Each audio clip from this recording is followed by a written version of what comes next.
The fifth and sixth sections of Chapter 13 in Young and Freedman's University Physics are, this is a chapter on harmonic motion, and these sections deal with pendulums. You know, pendulums, tick-tock, tick-tock, tick-tock. Pendulums they approach simple harmonic motion, although, as we'll see, they're not exactly harmonic motion exactly, but they are close, and so we treat them in this section. I'm going to go ahead and treat both sections in the same video. So we start with a simple pendulum. So the L there is the length of the pendulum, and here we have in mind just basically a massless, string of some kind and a point weight. Kind of, it's a theoretical concept here that's swinging back and forth. And the angle theta, of course, is the angle that it swings from the straight down position. And of course, the force of gravity in the straight down position, the force F equals ma, A due to gravity is g, 9.8 meters per second squared. So basically, F equals mg straight down.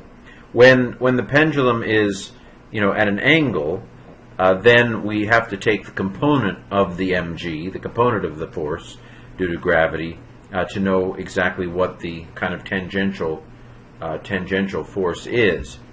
And so to do that, we take the opposite over the hypotenuse, so that's the sine of theta times mg is going to give us basically the component of force that is at any point kind of tangential to the pendulum. Okay, so basically the force, the restoring force, as it were, the restoring force in the pendulum is going to be the negative of mg sine of theta. That is, it's going to be the component of the force that is tangential to the curvature of the pendulum. Okay, hopefully that's all fairly clear. It's just a matter of vectors. Now, when theta is small, then theta and sine of theta approximate each other, and the motion approximates simple harmonic motion. Now, let me explain what I'm saying here. The key to simple harmonic motion is that the force, the restoring force of whatever the harmonic motion is, the restoring force needs to be proportional to the displacement. Well, you can see in this formula, F of theta equals negative mg sine of theta, that the force, restoring force, is proportional to the sine of the displacement, not to the displacement. However, when theta is small, what we find is that theta and sine of theta approximate each other when theta is small. And so when theta and sine of theta, when theta is small, the pendulum approaches simple harmonic motion. So in that case, negative mg sine of theta is approximately negative mg theta, where theta is the displacement. Now we have something like simple harmonic motion for a small theta, a pendulum that doesn't actually swing that much off of the equilibrium point. Now, theta, if you look at this chart, theta, by the definition of radians, remember r is the radius, r theta is the tells you exactly what the distance is on the arch here, and so L, x over L, where x is that displacement on the arc, that displacement on the arc divided by L gives us theta. And so I can substitute in x over L for theta, and then rearrange some stuff, and I can get it in the form of simple harmonic motion. Remember, the basic form of simple harmonic motion is F equals negative kx. Well, we can rearrange, doing a little algebra, into the form of where basically mg over L is the constant for the pendulum. So the constant in this case is going to be the mg over L. Now, this allows us to go back to the equations that we've had all along for simple harmonic motion and substitute in mg over L for k when it comes to a simple pendulum. So omega, which is normally the square root of k over m, basically I substitute in mg over L for k, do a little reduction, and I'm left with the angular frequency in a simple pendulum where the displacement is small is going to be the square root of the gravitational, the acceleration due to gravity, g, divided by whatever the length of the pendulum is. So again, the frequency is basically the frequency in hertz is basically the angular frequency divided by 2 pi.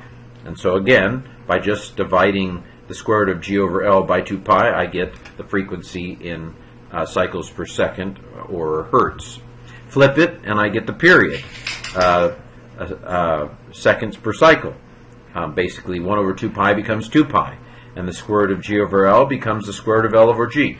Again, so when the displacement of a pendulum is small, these formulas basically work. Now, by the way, this used to be the standard for a second. Now it's related to atomic, kind of atomic measurement.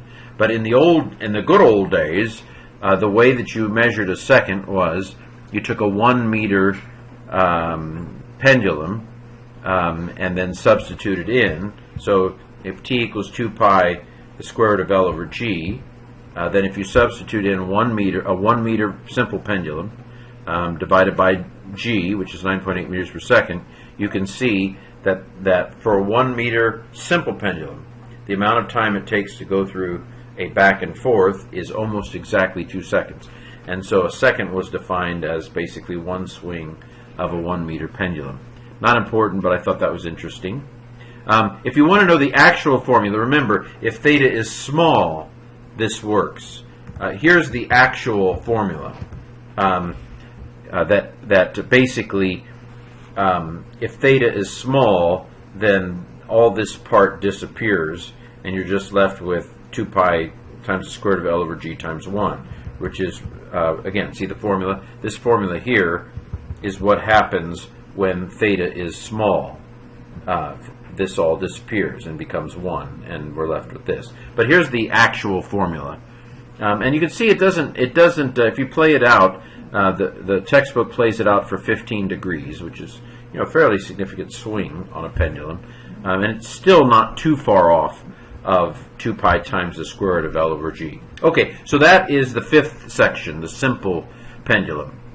The 6th section then goes on to something swinging that isn't just a string with a point, but something that is, maybe it's a cowbell, or something that actually has, maybe it's a crystal or a necklace, or something. And it gets a little bit more complicated because now we have to take into account the moment of inertia for this. What is the center of gravity of this thing that's swinging, and what is the moment of inertia for this maybe it's a tooth hanging from a necklace, or something. But anyway, the same principles largely apply. So the component of the component of the force, that is the restoring force, is going to be mg sine of theta, as in the previous case. So mg sine of theta. But now for the torque, remember, torque is going to be the distance times the lever arm, as it were. Go back to the section on torque, a chapter on torque. And so basically the torque is going to equal the component of the restoring force times that distance. Now we go and do a bunch of algebra. We're in the same situation we were before, that this works if theta is fairly small.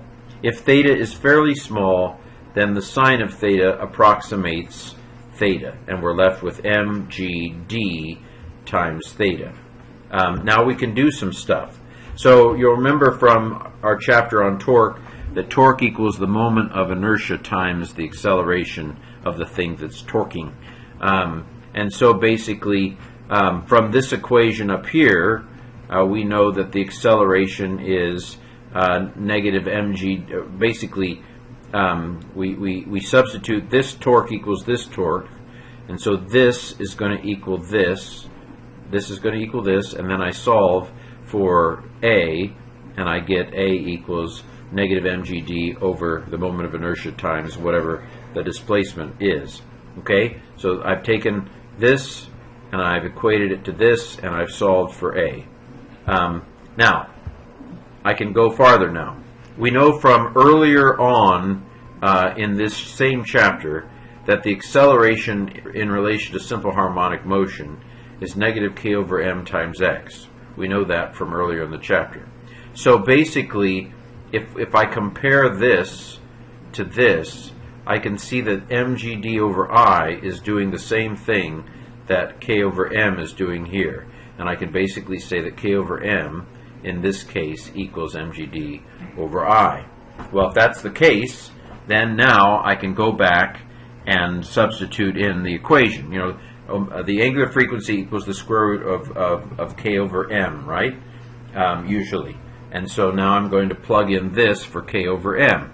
Now I have an equation for the angular frequency in relation to a physical pendulum, not a simple pendulum. And then again, using the same old techniques we've been using the whole chapter, I'm going to multiply and flip the omega here to get the period. The time equals 2 pi times, and then this flipped, the moment of inertia divided by mgd.